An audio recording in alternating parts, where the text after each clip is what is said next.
Well, I'd like to think it was love at first sight. But it wasn't. No? I took a bit of convincing, actually. Well, it's lucky I'm so charming. Not as charming as he thinks he is. We met when I was on leave from the army, and love at first sight. Never believed in it until it happened to me. We were in a bar. Everyone was dancing. And he just walked straight up to me, and without any hesitation whatsoever, he just took me in his arms and started to dance. And the next morning I told her that I had to go back with the army. My leave was over, and then I asked her whether she'd spend the rest of the week with me until I left. What woman could resist that? It wasn't just me that needed convincing, though. Oh, God, no. Your parents were a nightmare. Oh, can I just stress that I said were? I mean, obviously they're wonderful people, and I know that they were just looking out for their daughter. Yes, they were a pain. There were several times when Matt was given a grilling, especially when we told my dad we were getting married. I think Sarah's parents were especially concerned about me being able to support Sarah as well as my children from the previous marriage.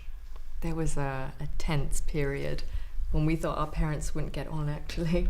Yeah, my parents were furious for a while. They kept going on about me being more than capable of managing my finances.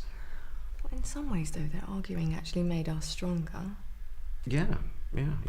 It was us against them. Especially before the wedding. Oh, God. Yeah. But, I have to be honest and say that we did come close to breaking point then, too.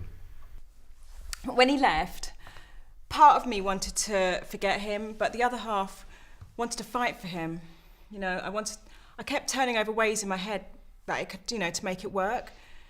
I'd fantasize about him getting a job here in an office, or how I could travel around with him, anything.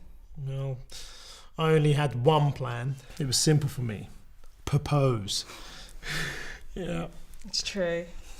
Because as soon as he got back, he did propose. And I said no. Yes, I remember that. It hurt. The reason I said no was because I wanted us to make sure that we knew, we could discuss all the problems we were going to face being apart. You knew I was going to say yes eventually. But I had one problem. It was just thinking about whether or not she was thinking about running off with another guy.